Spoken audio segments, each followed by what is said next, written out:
ಅದು July 15, 1934. Spiritual ಯೋಚನೆಗಳನ್ನು ಉಳ್ಳಂತಹ ದಂಪತಿಗಳಿಗೆ ಒಂದು ಹೆಣ್ಣು ಮಗು ಹುಟ್ಟುತ್ತೆ. ಚಿಕ್ಕಂದಿನಲ್ಲೇ ತನ್ನ ತಂದೆಯನ್ನು ಕಳ್ಕೊಳ್ಳೋ ಈ ಮಗು ವಿದ್ಯಾಭ್ಯಾಸದಲ್ಲಿ ಮುಂದೊಂದು ದಿನ ಭಾರತದ ಮೊದಲ ಮಹಿಳಾ ಇಂಡಸ್ಟ್ರಿಯಲ್ ಡಿಸೈನರ್ ಆಗ್ತಾರೆ. ಅವರೇ ಮನೀಜೆ. ನಂತರ ಸಿಂಗಪುರ್ನಲ್ಲಿ ಥಿಯೋಸಾಫಿಕಲ್ ಸೊಸೈಟಿಯ ಅಧ್ಯಕ್ಷರಾಗಿ ಎಲ್ಲಿಲ್ಲದ ಸೇವೆಯನ್ನು ಸಲ್ಲಿಸ್ತಾರೆ.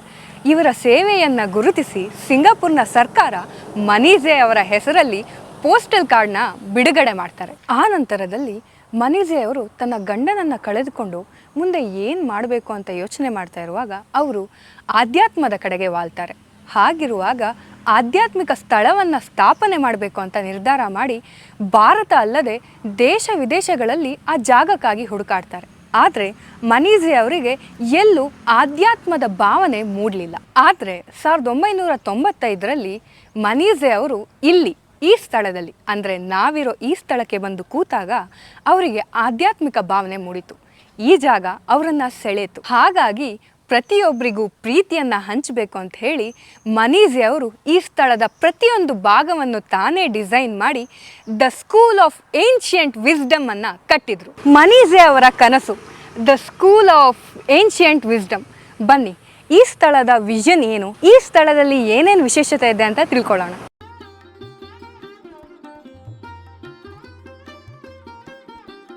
ನಮಸ್ತೆ ವೀಕ್ಷಕರೇ, ಇವತ್ತು ನಮ್ಮ ಜೊತೆ ಇದ್ದಾರೆ ಡಾಕ್ಟರ್ ನಟರಾಜ್ ಅವರು. ಇವತ್ತು ನಮಗೆ ಅವರು ಮನೀಜೆ ಅವರ the school of ancient wisdom ಬಗ್ಗೆ ಇನ್ನಷ್ಟು ಮಾಹಿತಿಯನ್ನು ಕೊಡ್ತಾ ಇದ್ದಾರೆ. Welcome to the show.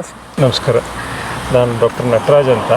ಈ school of ancient wisdom under jewel of lotus trust ಅಂತ ಹೇಳ್ಬಿಟ್ಟು ಆ ಸಂಸ್ಥೆ ಅಡಿಯಲ್ಲಿ ಈ ಸ್ಕೂಲ್ ಆಫ್ ಏನ್ಷಿಯಂಟ್ ವಿಸ್ಡಮ್ ಅನ್ನೋದು ಒಂದು ಕ್ಯಾಂಪಸ್ಸು. ಈ ಕ್ಯಾಂಪಸ್ಸು 1997ನಲ್ಲಿ ನಮ್ಮ ಫೌಂಡ್ರಾದ ಮಾ ಮೆನೇಜ್ ಅವರು ಶುರು ಮಾಡಿದ್ರು. ಅವರು ಬೇಸಿಕಲಿ ಅಕ್ರಾಸ್ ದ ವರ್ಲ್ಡ್ ಎಲ್ಲ ಕಡೆ ಈ ಥರದ್ದೊಂದು ಸಿರೀನ್ ಪ್ಲೇಸ್ ಅವ್ರಿಗೆ ಬೇಕಾಗಿತ್ತು. ಆವಾಗ ಇದಕ್ಕೆ ಬರೋಕ್ಕೆ ಮುಂಚೆ ಸ್ವಿಟ್ಜರ್ಲ್ಯಾಂಡು, ನೆದರ್ಲ್ಯಾಂಡ್ಸು ಮತ್ತು ಆಸ್ಟ್ರಿಯಾ ಅಲ್ಲೆಲ್ಲ ಜಾಗಗಳು ನೋಡ್ಕೊಂಡಿದ್ರು. ಅವ್ರ ಮನಸ್ಸಿಗೆ ಸಮಾಧಾನ ಆಗಿಲ್ಲ. ಅವರು 97 ಮುಂಚೆ ಅಂದರೆ ಈ ಜಾಗ ಶುರುವಾಗಿದ್ದು 97ನಲ್ಲಿ, ಬಟ್ ಜಾಗ ಪ್ರೊಕ್ಯೂರ್ ಮಾಡೋದು ಇಷ್ಟೆಲ್ಲ ಜಾಗ ತಗೊಂಡು ಒಂದು 10 ಎಕರೆ ಜಾಗ ಇದೆ. ಇದು 10 ಎಕರೆ ಜಾಗ ಪ್ರೊಕ್ಯೂರ್ ಮಾಡೋಕ್ಕೆ ಸುಮಾರು ಫಾರ್ಮಾಲಿಟೀಸು ಅಡೆತಡೆಗಳೆಲ್ಲ ಇತ್ತು. ಅದೊಂದು 5-6 ವರ್ಷದಿಂದ ಶುರು ಮಾಡಿ ಈ ಜಾಗನೇ ಯಾಕೆ ತೊಗೋಬೇಕು ಅಂದರೆ ಅವ್ರು ಬಂದಾಗ ಇಲ್ಲೊಂದು ಎನರ್ಜಿ ಫೀಲ್ ಆಯಿತು ಅವ್ರಿಗೆ. Because basically she is connected with spiritual activities. ಆ ಸ್ಪಿರಿಚುವಲ್ ಮಾಸ್ಟರ್ಸ್ಗಳು ಅವ್ರಿಗೆ ಏನು ಡೈರೆಕ್ಷನ್ಸ್ ಕೊಡ್ತಾಯಿದ್ರು ಅದೇ ರೀತಿ ಅವರು ಪ್ರತಿಯೊಂದು ಅಂದರೆ ಇಲ್ಲಿ ಕಟ್ಟಿರೋ ಬಿಲ್ಡಿಂಗ್ಗಳು ನೋಡಿ, ಯಾವುದೇ ಕಲರ್ಸ್ಗಳಾಗಲಿ ಎಲ್ಲದೂ ಆ ಮಾಸ್ಟರ್ಸ್ಗಳಿಂದ ಬಂದಿರೋದೊಂದು ಮೆಸೇಜು ಅಥವಾ ಇನ್ಸ್ಪಿರೇಷನಿಂದನೇ ಅವರು ಈ ಸಂಸ್ಥೆನ ಕಟ್ಟಿದ್ದು. ಆಮೇಲೆ ಅದ್ರ ಬ್ಯಾಕ್ಗ್ರೌಂಡ್ ಗೊತ್ತಾಯಿತು, ಇದು ಅಗಸ್ತ್ಯ ಮಹರ್ಷಿಗಳು ಓಡಾಡಿದ್ದ ಜಾಗ ಅಂತ. ಸೊ ನಾವು ನಂದಿ ಹಿಲ್ಸ್ ಹತ್ರ ಹೋದರೆ ಅಗಸ್ತ್ಯ ಸ್ಪಾಟ್ ಅಂತಲೇ ಇದೆ. ಸೊ ಆ ಸ್ಪಾಟು ಮತ್ತು ಇಲ್ಲೂ ಬಂದು ಅವರು ಕೂತ್ಕೊಂಡು ಮೆಡಿಟೇಷನ್ ಎಲ್ಲ ಮಾಡಿದ್ದಾರೆ. ಸೊ ಇದರಲ್ಲಿ ಸುಮಾರು ಜನ ಈ ಸ್ಪಿರಿಚುಯಾಲಿಟಿ ಕನೆಕ್ಟ್ ಇರೋವಂಥ ಜನಗಳು ಬಂದಾಗ ಎಲ್ಲೆಲ್ಲಿ ಒಂದು 5 ಎನರ್ಜಿ ಸ್ಪಾಟ್ಸ್ ಇದೆ ಇಲ್ಲಿ. ಸೊ ಅವ್ರು ಬಂದು ಅಲ್ಲಿ ಮೆಡಿಟೇಷನ್ ಮಾಡಿದಾಗ ತುಂಬ ಚೆನ್ನಾಗಿ ಅವ್ರಿಗೆ ಸಾಧನೆಗಳನ್ನ ಮಾಡ್ಬೋದು ಅಂದರೆ ಸ್ಪಿರಿಚುವಲ್ ಇದರಲ್ಲಿ. ಸೊ ನಾವು ಹಿಂಗೆ ನಡ್ಕೊಂಡು ಬರ್ತಾ ಇರ್ಬೇಕಾದ್ರೆ ಫಸ್ಟ್ ನಮಗೆ ರೈಟ್ ಸೈಡಲ್ಲೇ ಒಂದು ಮೀನಿನ ಕೊಳ ಇದೆ. ವಾಟರ್ ಮೆಡಿಟೇಷನ್ ಅಂತ ಹೇಳ್ತಾರೆ. ಫಿಶ್ ಮೂಮೆಂಟ್ಸನ್ನ ನಾವು ನೋಡ್ಕೊಂಡಿದ್ರೆ ಆ ಫಿಶ್ ಮೂಮೆಂಟಿಂದನೇ ನಾವು ಕಾನ್ಸಂಟ್ರೇಷನ್ನು ಅದೆಲ್ಲ ಇದಾಗ್ಬಿಟ್ಟು ಅದನ್ನು ಒಂದು ಥೆರಪಿ ಈ ವಾಟರ್ ಮೆಡಿಟೇಷನ್ ಅನ್ನೋದು. ಸೊ ವಾಟರ್ ಮೆಡಿಟೇಷನ್ಗೋಸ್ಕರ ತುಂಬ ಸೂಕ್ತವಾದ ಜಾಗ ಇದು. ಇದನ್ನ ಕಾಯ್ ಫಿಶ್ ಅಂತ ಹೇಳ್ತಾರೆ. ಕಾಯ್ ಫಿಶ್ ಒಂಥರ ಇಂಟರ್ನ್ಯಾಷನಲ್ ಫಿಶ್ಗಳ ಥರ, ಅಂದರೆ ಎಲ್ಲ ನಾವು ಎಲ್ಲೇ ಈ ಥರ ಪಾಂಡ್ ಮಾಡಿದ್ರು ಅಂದರೆ ಒಳ್ಳೆ ಕ್ವಾಲಿಟಿ ರಿಸಾರ್ಟ್ಸ್ಗಳಾಗಲಿ ಇಂಟರ್ನ್ಯಾಷನಲ್ ಸ್ಟ್ಯಾಂಡರ್ಡು ವಾಟರ್ ಬಾಡೀಸಲ್ಲೆಲ್ಲ ಈ ಫಿಶ್ಗಳನ್ನ ಹಾಕಿರ್ತಾರೆ. ಕಾಯ್ ಫಿಶ್ ಅಂತ. ವಾಟರ್ ಮೆಡಿಟೇಷನ್ ಅಂತಲೇ ಒಂದು ಥೆರಪಿ ಬರುತ್ತೆ. ಆ ವಾಟರ್ ಮೆಡಿಟೇಷನಲ್ಲಿ ಈ ಫಿಶ್ಗಳನ್ನ ಆ ಮೂಮೆಂಟ್ಸ್ನ ನಾವು ನೋಡ್ತಾ ಇದ್ರು ನಮ್ಮ ಮನಸ್ಸು ಒಂದು ಫೋಕಸ್ ಆಗೇ ಇರುತ್ತೆ. ಸೊ ಅದು ಒಂದು ರೀತಿ ಥೆರಪಿ. ಆಗಲೇ ನಾನು ಕೇಳ್ಪಟ್ಟೆ ಇಲ್ಲೊಂದು ಆಕ್ಟಿವಿಟಿ ಥರ ಮಾಡಿದ್ರು ಮಕ್ಳನ್ನ ಕರ್ಕೊಂಡ್ಬಂದು ಅದ್ರ ಬ್ರೀತಿಂಗ್ ಜೊತೆ ಅವರು ಕಾನ್ಸಂಟ್ರೇಷನ್ನ ಹೆಚ್ಚು ಮಾಡೋದಕ್ಕೆ ಹೆಲ್ಪ್ ಮಾಡ್ತು ಅಂತ ಹೇಳಿಬಿಟ್ಟು. ಹೌದು, ಕೆಲವ್ರಿಗೆ ಮಕ್ಕಳಿಗೆ ಈ ರೆಸ್ಪಿರೇಟರಿ ಪ್ರಾಬ್ಲಮ್ಸ್ ಎಲ್ಲ ಇರುತ್ತೆ. ಸೊ ರೆಸ್ಪಿರೇಟರಿ ಪ್ರಾಬ್ಲಮ್ ಇದ್ದಾಗ ಅದೊಂದು ಥೆರಪಿ ಥರ ಮಾಡಿಬಿಟ್ಟು ನಮ್ಮ ಆಯುರ್ವೇದಿಕ್ ಹಾಸ್ಪಿಟ್ಲಿಂದನೇ ಅದೊಂದು ಥೆರಪಿ ಮಾಡಿದಾಗ ಬ್ರೀತಿಂಗು ಸಿಂಕ್ರನೈಸ್ ಆಗೋಕ್ಕೆ ಕೂಡ ಈ ವಾಟರ್ ಥೆರಪಿ ತುಂಬ ಪ್ರಾಮುಖ್ಯತೆ ಇರುತ್ತೆ. ಸೊ ಕಾಟೇಜಸ್ ಬಗ್ಗೆ ಹೇಳ್ತಾ ಇದ್ರಿ, 5 ಡಿಫ್ರೆಂಟ್ ಕಾಟೇಜಸ್ ಇದೆ ಅಂತ ಹೇಳ್ಬಿಟ್ಟು. ಪಿರಮಿಡ್ಸ್ ಅಂತ ಹೇಳ್ಬಿಟ್ಟು ಈ ಕಾಟೇಜಸ್ಗಳಿವೆ. ಓಕೆ, ಇದು ನಾವೊಂದು 5 ಪಿರಮಿಡ್ ಶೇಪಲ್ಲಿ, ಬೇಸಿಕಲಿ ಪಿರಮಿಡ್ ಅಂದರೆ ಈ ಮೆಡಿಟೇಷನ್ಗೆ ಆಗೋವಂಥದ್ದು. ಅದೇ ನಾನು ಹೇಳ್ದಂಗೆ ನಮ್ಮ ಫೌಂಡರ್ ಅವರು ಬೇಸಿಕಲಿ ಪ್ರತಿಯೊಂದು ವಿಷಯನೂ ಅವರು ಮಾಸ್ಟರ್ಸ್ಗಳಿಂದ ಆರ್ಡರ್ಸ್ ಬಂದಾಗ ಇದೇ ಥರನೇ ಡಿಸೈನ್ ಮಾಡಬೇಕು ಅಂತ ಹೇಳಿ ಅವ್ರಿಗೆ ಒಂದು ಮೆಸೇಜ್ ಬರುತ್ತೆ, ಬಂದಿತ್ತು ಆ ಟೈಮಲ್ಲಿ. ಸೊ ಅವಾಗ ಈ ಕಲರ್ಸ್ ಅಂದರೆ ಪ್ರತಿಯೊಂದು ನೀವು ನೋಡ್ತಾ ಇದ್ರೆ ಕೇಳ್ಪಟ್ಟೆ ಅದೇ ಎವ್ರಿಥಿಂಗ್ ಮೇಡಮ್ ಅವರೇ ಡಿಸೈನ್ ಮಾಡಿ, ಇವನ್ ಟೆಕ್ಸ್ಚರ್ ಕೂಡ ಅದೆಲ್ಲ ಇನ್ಸ್ಪಿರೇಷನ್ ಬಂತು ಆ ಮಾಸ್ಟರ್ಸ್ಗಳಿಂದ. ಮೆಸೇಜ್ ಬಂದ್ಬಿಟ್ಟು ಈ ರೂಮ್ಗಳು ಹಿಂಗೆ ಡಿಸೈನ್ ಮಾಡಬೇಕು, ಈ ಥರನೇ ಬಲಗಡೆ ಇದಿರಬೇಕು, ಎಡಗಡೆ ಇದಿರಬೇಕು ಅನ್ನೋದನ್ನೇ ಒಂದು ಪ್ರತಿಯೊಂದೂ ಅವರು ಥಾಟ್ಫುಲ್ಲಾಗಿ ಮಾಡಿದ್ದು. And she was one of the famous industrial designer. ಅವ್ರದ್ದು ಉದ್ದೇಶ ಏನು ಅಂದರೆ ಬೇಸಿಕಲಿ ಎಲ್ಲ ಅಂದರೆ ಜಾತಿ ಮತ ಅದೆಲ್ಲ ಏನೂ ಇಲ್ಲ, ಎಲ್ಲ oneness is there objective of the trust. ಪ್ರತಿಯೊಂದು ಜಾತಿಗೂ ಪ್ರಾಮುಖ್ಯತೆ ಕೊಡೋವಂಥದ್ದು. ಸೊ ಈ ಕಾಟೇಜ್ಗಳೆಲ್ಲ ನೋಡಿ ಬೇಸಿಕಲಿ ತುಂಬ ಥಾಟ್ಫುಲ್ಲಾಗಿ ಡಿಸೈನ್ ಮಾಡಿದ್ದಾರೆ. ಮೆಡಿಟೇಷನ್ಗೆ ಅಂತ ಹೇಳ್ಬಿಟ್ಟು ಪ್ರತಿಯೊಂದು ರೂಮಲ್ಲಿ ಕೂತಾಗ ಅವರು ಮೆಡಿಟೇಷನ್ ಮಾಡ್ತಾ ಇರಬೇಕು ಅನ್ನೋದೇ ಒಂದು. ಅಂದರೆ ಇಲ್ಲಿಗೆ ಬರೋದೇ ಇನ್ನರ್ ಟ್ರಾನ್ಸ್ಫಾರ್ಮೇಷನ್ಗೆ ಅಂತ.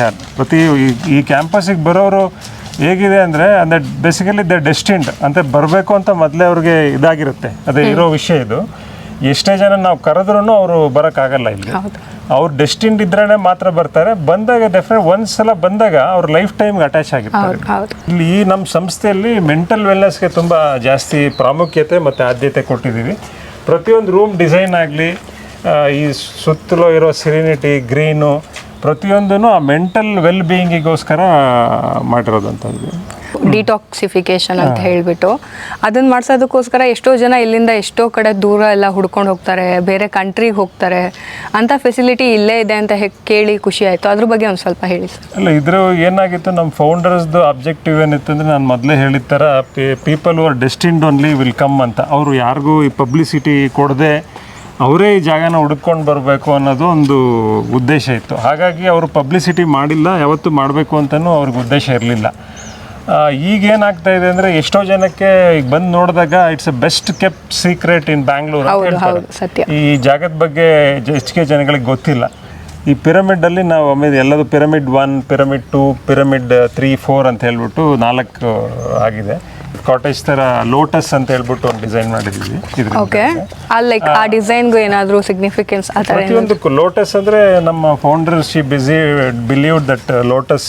ಹಾಗಾಗಿ ನಮ್ಮ ಟ್ರಸ್ಟ್ ಹೆಸರು jewel in the lotus trust ಅಂತ.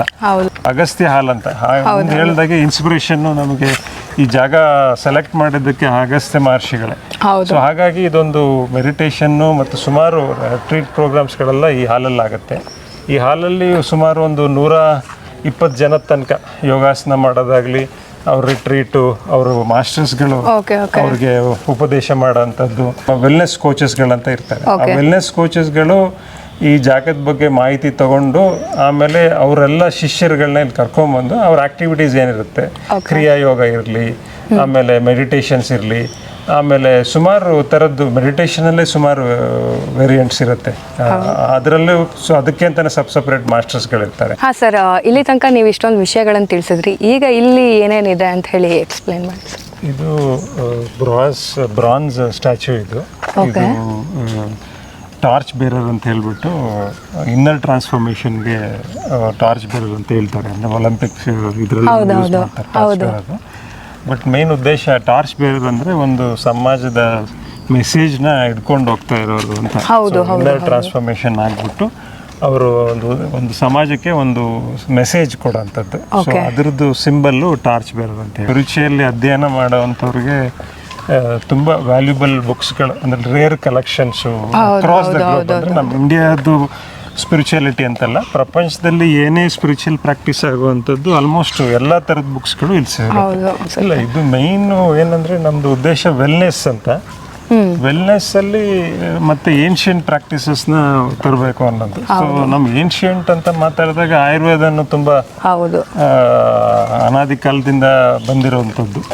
ಅಂದರೆ ನಮ್ಮ ಸುಶ್ರುತ ಆಚಾರಕ ಅವರೆಲ್ಲ ಮೊದಲು ಅಂದರೆ ಪ್ರಪಂಚದಲ್ಲಿ ಆಯುರ್ವೇದ ವೈದ್ಯಕೀಯ ವ್ಯವಸ್ಥೆನ ಜನ ಯೋಚನೆ ಮಾಡ್ತಿರೋ ಟೈಮ್ ಮುಂಚೆನೇ ಅವರೆಲ್ಲ ಇದ್ರ ಬಗ್ಗೆ ಸುಮಾರು ಸಾಧಿಸಿದ್ರು. ಇದೆಲ್ಲ ಏನ್ಷಿಯಂಟ್ ನಾಲೆಡ್ಜ್. ಇದೇನು ನಾವು ಮಾಡ್ತಾ ಇದ್ದೀವಿ, Ayurveda is one part of that ancient wisdom. ಇದು ಅಡ್ಮಿನ್ ಬ್ಲಾಕ್ ಅಂತ ಹೇಳಿ, ಅಡ್ಮಿನ್ ಬ್ಲಾಕಲ್ಲಿ ಅಡ್ಮಿನಿಸ್ಟ್ರೇಷನ್ ರಿಲೇಟೆಡ್ ವರ್ಕ್ ಮಾಡ್ತೀವಿ. ಇದೆಲ್ಲ ಈ ಫರ್ನಿಚರ್ಸ್ ನೋಡ್ತಾ ಇದ್ರೆ ತುಂಬ ಆಂಟಿಕ್. ಮೇಡಮ್ ನಮ್ಮ founder, she is very tastefully she is done. ಪ್ರತಿಯೊಂದು ಫರ್ನಿಚರ್ಸ್ ನೋಡ್ತಾ ಇದ್ರೆ ಅವ್ರು ತುಂಬ ಇಷ್ಟಪಟ್ಟು ಫರ್ನಿಚರ್ಸ್ಗಳಾಗಲಿ, ಪೇಂಟಿಂಗ್ಸ್ಗಳಾಗಲಿ, ಆಮೇಲೆ ಸುಮಾರು ಮ್ಯೂರಲ್ಸ್ಗಳು, ಆರ್ಟಿಫ್ಯಾಕ್ಟ್ಸ್ಗಳು, ಅದು ತುಂಬ ರೇರ್ ಕಲೆಕ್ಷನ್ಸು ಇರುವಂಥದ್ದು. ಈ ಥರ ಡಿಸೈನ್ ಎಲ್ಲ ನಮ್ಗೆ ನಾರ್ಮಲ್ ಆಗಿ ನೋಡ್ಲಿಕ್ಕೆ ಸಿಗಲ್ಲ. ವಾಸ್ಗಳು ಇದೆಲ್ಲ ತುಂಬ ಮೇಡಮ್ ಅಕ್ರಾಸ್ ದ ಗ್ಲೋಬ್ ಅವರು, ಅಂದರೆ ಶಿ ಈಸ್ ಲೈಕ್ ಶಾಪೋಹಾಲಿಕ್. ಎಲ್ಲೋದ್ರೂ ಎಲ್ಲ ಸಾಮಾನುಗಳು, ಸುಮಾರು ಕಂಟ್ರಿಗಳ ಕಲೆಕ್ಷನ್ಸು ಇದೆ ಇದರಲ್ಲಿ. She is from a very elite family with a rich culture, and one thing we should appreciate, since she got married twice and both the time she lost her husband. ನಮ್ಮ ಫೌಂಡರ್ಗೆ ಪ್ರತಿಯೊಂದು ಕಾರ್ಯದಲ್ಲೂ ಒಂದು ಮಾಸ್ಟರ್ಸ್ಗಳು directions ಕೊಟ್ಬಿಟ್ಟು ಈ ಸಂಸ್ಥೆನ ಹುಟ್ಟು ಹಾಕಿದ್ದಾರೆ. ಆಶಸ್ನ ಇಟ್ಬಿಟ್ಟು ಅವರ ಒಂದು ಸಮಾಧಿ ಥರ ಕಟ್ಟಿದ್ದೀವಿ. ಸೊ ಹಳೇ ಸತ್ಸಂಗಿಗಳು ಮೇಡಮ್ ಇದ್ದಾಗ ಪ್ರತಿ ಗುರುವಾರ ಸತ್ಸಂಗ ನಡೀತಾ ಇತ್ತು. ಸರ್, ಇಲ್ಲಿಗೆ ಬಂದಾಗ ಮೇನ್ ಆಗಿ ಹೇಳ್ತಾರೆ ದಟ್ ಒಂದು ಮರ ಇದೆ, ಅದಕ್ಕೆ ನಾವು ಹಗ್ ಮಾಡಿ ಏನಾದ್ರು ಕೇಳ್ಕೊಂಡ್ರೆ ಅದು ನಿಜ ಆಗುತ್ತೆ ಅಂತ ಹೇಳಿ. ಇದು ನಮ್ಮ ಮೊದಲನೇದು ಅದೇ ನಮ್ಮ ಮ್ಯಾನೇಜರ್ ಸಮಾಧಿ ಇದು. ಸೊ ಸುಮಾರು ಜನ ಬಂದ್ಬಿಟ್ಟು ಇಲ್ಲಿ ಈ ಥರ ಬೆಂಚ್ಗಳು ಹಾಕಿದ್ದೀವಿ, ಇಲ್ಲೆಲ್ಲ ಕೂತ್ಕೊಂಡು ಮೆಡಿಟೇಷನ್ ಮಾಡ್ತಾರೆ. ಸೊ ಅವ್ರಿಗೆ ಅವ್ರ ಜೊತೆ basically the connect with her, even though physically she is not there, but in soul ರೀತಿಯಲ್ಲಿ she is very much present here in the space ಅಂತ. ಈ ವೃಕ್ಷ ತುಂಬ ಹಿಂದೆ, ಅಂದರೆ ಈ ಕ್ಯಾಂಪಸ್ಸು ಬಿಲ್ಡ್ ಮಾಡೋಕ್ಕೆ ಮುಂಚೆ ಇದ್ದಿದ್ದಂಥ ಇದು. ನಮ್ಮ ಹಳೆ ಸತ್ಸಂಗಿಗಳು ಅವರೆಲ್ಲ ಬಂದ್ಬಿಟ್ಟು ಇದನ್ನು ಹಗ್ ಮಾಡಿಕೊಂಡು ಅವ್ರದ್ದೇನೋ ಕಷ್ಟ ಸುಖಗಳೆಲ್ಲ ಹೇಳ್ಕೊತಾರೆ. ಸೊ ಹೇಳ್ಕೊಂಡಾಗ ಅದು ಈಡೇರುತ್ತೆ ಅಂತ ಒಂದು ನಂಬಿಕೆ. ಒಂದು ಮ್ಯೂಸಿಕ್ ಹಾಲ್ ಅಂತ ಇದೆ, ಇನ್ನೊಂದು ಹಾಲ್ ಆಫ್ ವಿಸ್ಡಮ್ ಅಂತ ಇದೆ ಮೇಲ್ಗಡೆ. ಸೊ ಇದೆಲ್ಲ ಈಗ ಬಂದಿರೋ ರಿಟ್ರೀಟ್ಗಳು ಒಂದೇ ಸಲನೂ ಒಂದು 4-5 ಗ್ರೂಪ್ ಬರುತ್ತೆ. 4-5 ಗ್ರೂಪ್ಗಳಿಗೂ ರೂಮ್ಸ್ಗಳು ಬೇಕು, ಹಾಲು ಬೇಕಾಗುತ್ತೆ, ರೂಮ್ ಬೇಕಾಗುತ್ತೆ. ಸೊ ಹಾಗಾಗಿ ಸಪ್ರೇಟ್ ಬ್ಲಾಕ್ಸ್ಗಳು ಮಾಡ್ಕೊಂಡಿದ್ವಿ. ಸೊ ಆ ಬ್ಲಾಕಲ್ಲಿ ಈಗ ಒಂದು ಗ್ರೂಪ್ ಬಂದಾಗ ಕಂಪ್ಲೀಟ್ ಈ ಬ್ಲಾಕ್ನ ಮೈತ್ರಿಯಾನೇ ಬುಕ್ ಮಾಡಿಕೊಂಡು ಅಲ್ಲಿರೋ ಹಾಲ್ ಯೂಸ್ ಮಾಡಿಕೊಂಡು ಇದು ಮಾಡ್ತಾರೆ. ಸೊ ಅವ್ರನ್ನ ನೀವು ಅಕೊಮಡೇಟ್ ಮಾಡೋದಕ್ಕೆ ಸುಲಭ ಆಗುತ್ತೆ. ಹೌದು, ಅದೇ ಅವ್ರಿಗೆ ಒಂದು ಪ್ರೈವಸಿ ಇರುತ್ತೆ, ಗ್ರೂಪ್ ಪ್ರೈವಸಿ ಇರುತ್ತೆ. ಈ ಬ್ಲಾಕಲ್ಲೇ ಕಿಚನ್ನು ಇದೆ, ನಮ್ಮದು ಕಿಚನ್ ಇದೆ, ಪ್ಲಸ್ ಇನ್ ಹೌಸ್ ಕುಕಿಂಗ್ ಆಗುತ್ತೆ, ಎಲ್ಲ ಸಾತ್ವಿಕ್ ಫುಡ್ಡು. ಅದ್ರ ಜೊತೆಗೆ ಇದು ಪೆವಿಲಿಯನ್ ಅಂತ ಹೇಳ್ಬಿಟ್ಟು ಊಟದ ವ್ಯವಸ್ಥೆ ಇಲ್ಲಿದೆ. ಇಲ್ಲಿ ಸುಮಾರು ಒಂದೇ ಸಲ ಕುತ್ಕೊಂಡು 100 ಜನ ತನಕ ಊಟ ಮಾಡ್ಬೋದು ಇಲ್ಲಿ. ಸೊ ಎಲ್ಲ ಸೆಲ್ಫ್ ಸರ್ವಿಸೇ ಇರುತ್ತೆ, ಅಂದರೆ ಬುಫೆ ಥರ ಆರ್ಗನೈಸ್ ಮಾಡಿರ್ತೀವಿ. ಸೊ ಅವ್ರದ್ದು ಪ್ಲೇಟ್ಸ್ಗಳನ್ನ ಎಲ್ಲ ತೊಗೊಂಬಂದು ಅವರೇ ಇಲ್ಲಿ ವಾಶ್ಗಿಡಬೇಕು. ಸೊ ಆ ರೀತಿ ಕುಡಿಯೋ ನೀರಿನ ವ್ಯವಸ್ಥೆನೂ ಎಲ್ಲ ಫಿಲ್ಟ್ರೇಷನ್ ಸಿಸ್ಟಮ್ಸು. ಆಮೇಲೆ ನಮ್ಮಲ್ಲಿ ಕುಕ್ಕಿಂಗ್ ಮಾಡೋಕ್ಕೂ ಬಯೋಗ್ಯಾಸ್ ಯೂಸ್ ಮಾಡ್ತೀವಿ. ಆಮೇಲೆ ತರಕಾರಿನೂ ಇಲ್ಲೇ ನಮ್ಮದೊಂದು ಗಾರ್ಡನ್ ಇದೆ. ಸೊ ಆ ಗಾರ್ಡನಲ್ಲೇ ಅಂದರೆ ಈ ಸಾಯಿಲೆಸ್ ಅಂದರೆ ಇಲ್ಲಿ ಬಂದಿರೋ ಪರಿಸರಕ್ಕೆ ಏನೋ ಹಾನಿ ಆಗದೇ ಇರೋ ಥರ ಯಾವುದೇ ಪೆಸ್ಟಿಸೈಡ್. ಇದು ಸಿಲ್ವರ್ ಓಕ್ ಅಂತ ಹೇಳ್ಬಿಟ್ಟು ಇದೊಂದು ಬಿಲ್ಡಿಂಗು. ಇಲ್ಲೂ ಸುಮಾರು ಶೇರ್ಡ್ ಅಕಾಮಿಡೇಷನ್, ಅಂದರೆ ಅಪ್ ಟು 6 ಪೀಪಲ್ ಒಂದೇ ರೂಮಲ್ಲಿ ಇರೋವಂಥ ವ್ಯವಸ್ಥೆ. ಅಂದರೆ ಲೋ ಬಡ್ಜೆಟಲ್ಲಿ ಮಾಡಿಕೊಡ್ತೀವಿ.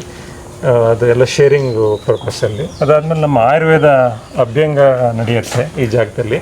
ಈ ಥರದ ಥೆರಪಿ ರೂಮ್ಗಳು ಇದೆ, 2 ಥೆರಪಿ ರೂಮ್ಗಳಿದೆ. ಸಪ್ರೇಟು ಲೇಡೀಸ್ಗೆ ಮತ್ತು ಜೆಂಟ್ಸ್ಗೆ ಸಪ್ರೇಟು ಥೆರಪಿಗಳು ನಡೆಯುತ್ತೆ ಇಲ್ಲಿ. ಸೊ ಥೆರಪಿ ಎಲ್ಲ ನಮ್ಮ ಆಯುರ್ವೇದಿಕ್ ಡಾಕ್ಟ್ರು ಪ್ರಿಸ್ಕ್ರೈಬ್ ಮಾಡಿ. ಇಲ್ಲಿದು ಆ ಸ್ಮೆಲ್ಲೇ ಎಷ್ಟು ಚೆನ್ನಾಗಿದೆ. ಅಂದರೆ ಎಲ್ಲ ತುಂಬ ಅಥೆಂಟಿಕ್ ಆಯಿಲ್ಸ್ ಆಯುರ್ವೇದಿಕ್ ಆಯಿಲ್ಸೇ ಯೂಸ್ ಮಾಡ್ತಾರೆ. ಒಂದು ಥೆರಪಿ ಇದನ್ನು ಆ್ಯಕ್ಚುಲಿ ರಿಫ್ಲೆಕ್ಸಾಲಜಿ, ನಮ್ಮ ಪಾದದಲ್ಲಿ ಪ್ರತಿಯೊಂದು ಪಾಯಿಂಟ್ಸ್ಗಳನ್ನ ಆ್ಯಕ್ಟಿವೇಟ್ ಮಾಡೋಕ್ಕೆ ಮತ್ತು ರೀಜುವನೇಟ್ ಮಾಡೋಕ್ಕೆ ತುಂಬ ನಮ್ಮ ನ್ಯಾಚುರೋಪತಿ ಡಾಕ್ಟರ್ಸ್ ಡಿಸೈನ್ ಮಾಡಿರುವಂಥ ಇದು. ಓಕೆ. ಇದರಲ್ಲಿ ಸುಮಾರು ಅಡ್ವಾಂಟೇಜಸ್ಗಳಿದೆ. ಕಲ್ಲು ಇಟ್ಟಿರೋದು ಕೂಡ ಅಲ್ಲಿ ತುಂಬಾ ಸ್ಪೇಸ್ ಇದೆ, ಇಲ್ಲಿ ಸ್ಪೇಸ್ ಇಲ್ಲ. ಇದು ಬೇರೆ ತರದ ಕಲ್ಲು. ಸ್ಮೂತ್ ಆಗಿ ಬರ್ತಾ ಬರ್ತಾ ಸ್ವಲ್ಪ ಹಾರ್ಡ್ ಆಗ್ತಾ ಹೋಗುತ್ತೆ ಇದು. ಓಕೆ. ಹಾರ್ಡು ಕೆಲವೆಲ್ಲ ನಾವು ಪೈನ್ ಇರೋರಿಗೆ ಅಂದರೆ ಆ್ಯಕ್ಚುಲಿ ಏನಾದರೂ ಪ್ರಾಬ್ಲಮ್ ಇದ್ದಾಗ ಓಕೆ ಎಲ್ಲಿ ಅವ್ರಿಗೆ ಪೈನ್ ಆಗುತ್ತೆ ಅನ್ನೋದು ತುಂಬ ಕಷ್ಟನೇ ಆಗುತ್ತೆ, ನಡೆಯೋಕ್ಕೆ ಆಗೋದಿಲ್ಲ ಅವ್ರಿಗೆ. Okay. So then the naturopathy doctor will identify ಯಾವ ಅವ್ರಿಗೆ ತೊಂದರೆ ಇದೆ ಅನ್ನೋದು they can diagnose. Okay okay. This path also can be used as a diagnostic tool ಹೌದು to identify what problem they have ಅನ್ನೋದು.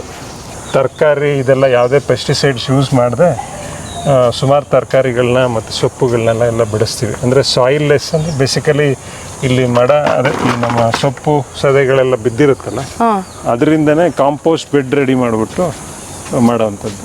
ಹಸುಗಳನ್ನು ಸಾಕಿದ್ದೀರಾ? ಹಸು ಒಂದು ಗೋಶಾಲೆನೂ ಇದೆ ನಮ್ಮಲ್ಲಿ. ಸುಮಾರು ಒಂದು 10-12 ಹಸುಗಳಿದೆ. ಓಕೆ. ಸೊ ಇಲ್ಲೇ ನಾವು ಹಾಲಿಗೆ ಮತ್ತು ಮೊಸರಿಗೂ ಇಲ್ಲೇ ಉತ್ಪಾದಿಸ್ತೀವಿ.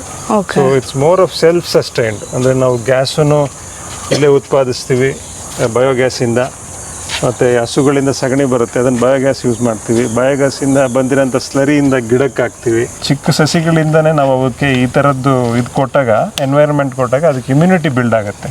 ಸೊ ಹಾಗಾಗಿ ನಾವು ಆರ್ಗ್ಯಾನಿಕ್ ಫಾರ್ಮಿಂಗ್ ಅಂತ ಹೇಳೋ ಬದಲು ಇದು ನ್ಯಾಚುರಲ್ ಫಾರ್ಮಿಂಗ್ ಅಷ್ಟೇ. ಗೋಶಾಲೆಯಲ್ಲಿ ಯಾವ್ಯಾವ ಥರದ ಹಸುಗಳಿದೆ, ಎಷ್ಟಿದಾವೆ ಸರ್?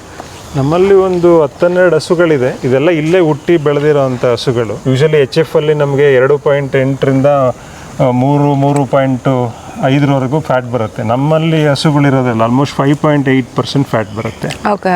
ಇದು ಒಂದು ದೊಡ್ಡ ವಾಟರ್ ಟ್ಯಾಂಕು. ಸೊ ಇಲ್ಲಿಂದನೇ ಎಲ್ಲ ವಾಟರ್ ಸಪ್ಲೈ ಆಗುತ್ತೆ. ಆಮೇಲೆ ಇವೆಲ್ಲ ಗೋಶಾಲೆ, ಹಸುಗಳಿಗೆ ರೆಸ್ಟ್ ಮಾಡುವಂಥ ಜಾಗ. ಮಳೆ ಬಂದಾಗ ಮಾತ್ರ ಒಳಗೆ ಕಟ್ತೀವಿ, ಇಲ್ಲಾಂದ್ರೆ ಎಲ್ಲ ಹೊರಗೆ ಆರಾಮಾಗಿರುತ್ತೆ. ಇದು ಕೌ ಬ್ರಷ್ ಅಂತ ಹೇಳ್ತೀವಿ. ಇದು ಆ್ಯಕ್ಚುಲಿ ಫಿನ್ಲ್ಯಾಂಡಿಂದ ಇಂಪೋರ್ಟ್ ಆಗಿರೋವಂಥದ್ದು. ಕೋರ್ಟ್ ಯಾರ್ಡ್ ಅಂತ ಹೇಳ್ಬಿಟ್ಟು ತುಂಬ ಯುನಿಕ್ಕಾಗಿ ಡಿಸೈನ್ ಮಾಡಿರೋಂಥದ್ದು ಬಿಲ್ಡಿಂಗು. 10 ರೂಮ್ಗಳಿದೆ ಇದರಲ್ಲಿ, ಮೇಲೆ ಕೆಳಗಡೆ ಜೋಕಾಲಿ ಇದೆ. ಓ, ಎಷ್ಟು ಚೆನ್ನಾಗಿದೆ ಅಲ್ಲ. Full complete ಬೋಗನ್ವಿಲ್ಲ. ಪೂರ್ತಿ ಹೂ ಬಿದ್ದಾಗ ಆ ಮೆಟಲ್ ಮೇಲೆಲ್ಲ ಹೂ ಬಿದ್ದಿರುತ್ತೆ. ಓಕೆ. ಸೊ ತುಂಬ ಚೆನ್ನಾಗಿರುತ್ತೆ ಆ್ಯಕ್ಚುಲಿ. ಇದು ಕಂಪ್ಲೀಟ್ ಎಲ್ಲ ಕಲ್ಚರ್ಗೂ ಸಂಬಂಧಿಸಿದಂಥ ಪಿಕ್ಚರ್ಸ್. ಜೋರಾಸ್ಟ್ರಿಯನ್ ಆಗಲಿ, ಇಸ್ಲಾಮಿಕ್ ಆಗಲಿ, ನಮ್ಮ ಹಿಂದೂ ರಿಲಿಜನ್ ಆಗಲಿ, ಕ್ರಿಶ್ಚಿಯಾನಿಟಿ ರಿಲಿಜನ್. ಶಿರೋಧಾರ ಮಾಡ್ತಾರೆ. ಆಮೇಲೆ ಈ ಫುಟ್ ಮಸಾಜು, ಆ ಥರದ್ದೆಲ್ಲ ಸುಮಾರು ಥೆರಪಿಗಳೆಲ್ಲ ಮಾಡ್ತಾರೆ. ಸೊ ಅದರಲ್ಲಿ ಪೌಡರ್ ಥೆರಪಿ, ಸ್ವೀಡಿಷ್ ಮಸಾಜು, ಬೆಳಿಗ್ಗೆ ಅರ್ಲಿ ಮಾರ್ನಿಂಗ್ಸು ಯೋಗಾಗೆಲ್ಲ ಯೂಸ್ ಮಾಡ್ಕೋತಾರೆ ಈ ಸ್ಪೇಸ್ನ. ಎಷ್ಟು ಚೆನ್ನಾಗಿದೆ, ಲೈಕ್ ಓಪನ್ ಸ್ಪೇಸ್. ನಾವು ಎನರ್ಜಿನೂ ಸೆಲ್ಫ್ ಆಲ್ಮೋಸ್ಟ್ 34 ಕಿಲೋವ್ಯಾಟ್ಸು ಸೋಲಾರ್ ಎನರ್ಜಿನೂ ಜನ್ರೇಟ್ ಮಾಡ್ತೀವಿ. ಹೌದು. ಸೊ ಕಂಪ್ಲೀಟ್ಲಿ ಸಸ್ಟೈನಬಲ್ ಮಾಡಲೇ. ಸೊ ರಿಸರ್ಚ್ ಸೆಂಟ್ರ್ ಅಂತ ಇದೊಂದು ಬಿಲ್ಡಿಂಗು. ಇದರಲ್ಲಿ ನಾವು ಸುಮಾರು ಸಂಶೋಧನೆ, ರಿಸರ್ಚ್ ಅಂದರೆ ವೆಲ್ನೆಸ್ ಬಗ್ಗೆ, ಆಯುರ್ವೇದ ಆಗಿರ್ಬೋದು, ಹೋಮಿಯೋಪತಿ ಆಗಿರ್ಬೋದು, ಸಿದ್ಧ ಆಗಿರ್ಬೋದು, ಈ ಥರದ್ರ ಬಗ್ಗೆ V welcome and we have done lot of MOUs with ಸುಮಾರು ಆರ್ಗನೈಸೇಷನ್ಸ್ ಜೊತೆ.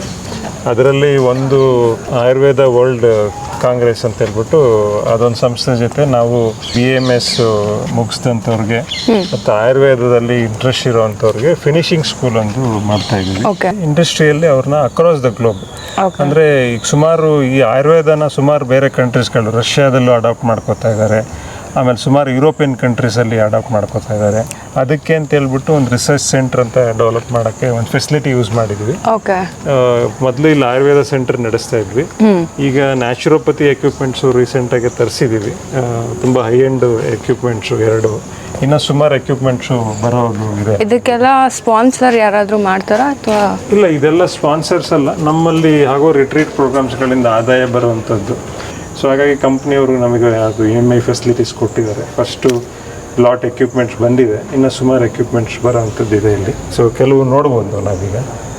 ಕೊಲೋನ್ ಹೈಡ್ರೋಥೆರಪಿ ಅಂತ ಹೇಳ್ಬಿಟ್ಟು, ಹೈಡ್ರೋಥೆರಪಿ ಅಂದರೆ ನಾವು ಕೊಲೋನ್ಗೆ, ನಮ್ಮ ಕರುಳುಗಳಿಗೆ, ಅವಕ್ಕೆಲ್ಲ ಏನಲ್ ಮುಖಾಂತರನೇ ನೀರನ್ನ ಇಂಜೆಕ್ಟ್ ಮಾಡಿಬಿಟ್ಟು ಅಪ್ ಟು 1.5 ಲೀಟರ್ವರೆಗೂ ಇಂಜೆಕ್ಟ್ ಮಾಡಿ ಎಲ್ಲ ಕ್ಲೀನ್ ಮಾಡಿಬಿಟ್ಟು ಎಲ್ಲ ಎಜೆಕ್ಟ್ ಆಗುತ್ತೆ. ಸೊ ರೆಗ್ಯುಲರ್ ಹೆಲ್ತಿ ಆಗಿರುವಂಥವ್ರಿಗೆ ಈ ಕೊಲೋನ್ ಥೆರಪಿ ಮಾಡಿಕೊಂಡ್ರೆ ಇನ್ನು ಹೆಲ್ತ್ ಸಸ್ಟೈನ್ ಆಗುತ್ತೆ, ನ್ಯೂಟ್ರಿಯೆಂಟ್ಸು ಕರುಳುಗಳಿಂದ ಚೆನ್ನಾಗಿ ಅಬ್ಸರ್ವ್ ಆಗುತ್ತೆ. ಸೊ ಇದು ಇನ್ಫ್ರಾರೆಡ್ ಸೋನಾ ಥೆರಪಿ ಅಂತ ಸೊ ಇನ್ಫ್ರಾರೆಡ್ ಸೋನೋಥೆರಪಿಲಿ ಒಂದು ನಾವು ಹಿಮಾಲಯನ್ ಸಾಲ್ಟು ಬಿಲ್ಡ್ ಮಾಡಿದ್ವಿ, ಬ್ಲಾಕ್ಸ್ ಎಲ್ಲ ಹಾಕಿದ್ದೀವಿ. ಅದರಿಂದನೂ ಎವಾಪರೇಷನ್ ಆಗ್ಬಿಟ್ಟು ಯು ಗೆಟ್ ಇನಲೇಷನ್ ಸ್ಟೀಮ್ ಜೊತೆಗೆ ಸಾಲ್ಟನ್ನು ಇನಲೇಷನ್ ಮಾಡೋದು, ರೆಸ್ಪಿರೇಟರಿ ಟ್ರ್ಯಾಕ್ಟ್ ಎಲ್ಲ ತುಂಬಾನೇ ಕ್ಲೀನ್ ಆಗಿ will be able to breathe properly. Around minimum 30 minutes therapy ಇರುತ್ತೆ. ಸೊ ಬಾಡಿ ಸ್ವೆಟ್ ಆಗೋದ್ರಿಂದ ಕಂಪ್ಲೀಟ್ ಕ್ಲಿನ್ಸಿಂಗ್ ಆಕ್ಟಿವಿಟಿ ಆಗುತ್ತೆ. The ancient school of wisdom ಬಗ್ಗೆ ತುಂಬಾನೇ ವಿಸ್ತಾರವಾಗಿ ಮಾಹಿತಿಯನ್ನು ಕೊಟ್ಟಿದ್ದೀರಾ ಸರ್ ನೀವು. ಈಗ ನಾವು ಇಲ್ಲಿಗೆ ಬರಬೇಕು ಅಂತ ಅಂದರೆ ಹೇಗೆ ಬರಬೇಕು, ಇದು ಎಲ್ಲಿದೆ?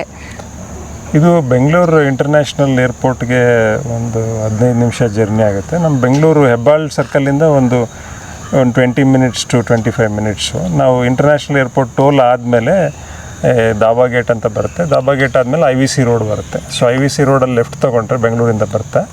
IVC ರೋಡಿಂದ ನಮ್ಮ ಮೇಯ್ನು ಹೈವೇಯಿಂದ ಇದು ಅರೌಂಡ್ 1-1.5 ಕಿಲೋಮೀಟರ್ ಆಗುತ್ತೆ. ಸೊ ಲೆಫ್ಟ್ ಸೈಡ್ ಬರುತ್ತೆ. ಇಲ್ಲಿ ಸುಮಾರು ಶೋಭಾ, ಸೆಂಚುರಿ ವಿಲ್ಲಾಸ್ಗಳೆಲ್ಲ ಇದೆ.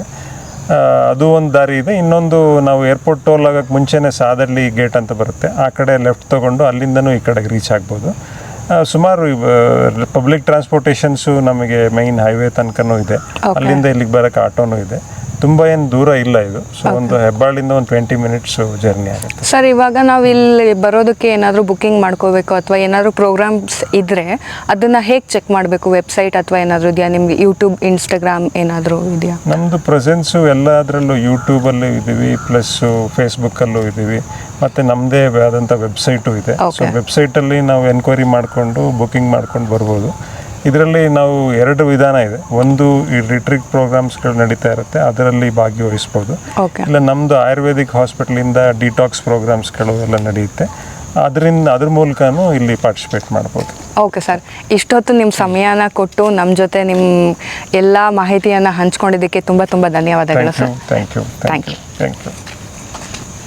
ನೋಡಿದ್ರಲ್ಲ ವೀಕ್ಷಕರೇ, ಇದಾಗಿತ್ತು the school of ancient wisdom. ನೀವು ಎಲ್ಲ ರಿಫ್ರೆಶ್ಮೆಂಟ್ಗಳಿಗಿಂತ ಹೊಸದಾಗಿ ಏನೋ ಒಂದು ಟ್ರೈ ಮಾಡಬೇಕು ಅಂತ ಇದ್ದರೆ ಖಂಡಿತವಾಗಿ ಈ ಸ್ಥಾನಕ್ಕೆ ಬಂದು ಭೇಟಿ ಕೊಡಲೇಬೇಕು. ಇದರ ಎಲ್ಲ ಡೀಟೇಲ್ಸನ್ನು ನಾವು ನಿಮಗೆ ಈ ವಿಡಿಯೋ ಜೊತೆ ತಿಳಿಸ್ಕೊಟ್ಟಿದ್ದೀವಿ ಅಂತ ಅಂದ್ಕೋತೀವಿ. ಇದೇ ರೀತಿ ಇನ್ನಷ್ಟು ಹೊಸ ಹೊಸ ವಿಷಯಗಳನ್ನು ತಿಳ್ಕೋಬೇಕು ಅಂದರೆ ಚಂದನವನ ಚಾನಲನ್ನು ಫಾಲೋ ಮಾಡ್ತಾ ಇರಿ, ಸಬ್ಸ್ಕ್ರೈಬ್ ಮಾಡಿ. ನಾನು ನಿಮ್ಮ ಪ್ರೀತಿಯ ಸೌಗಂಧಿಕ. ಮುಂದಿನ ವಿಡಿಯೋದಲ್ಲಿ ಸಿಗೋಣ. ಧನ್ಯವಾದಗಳು.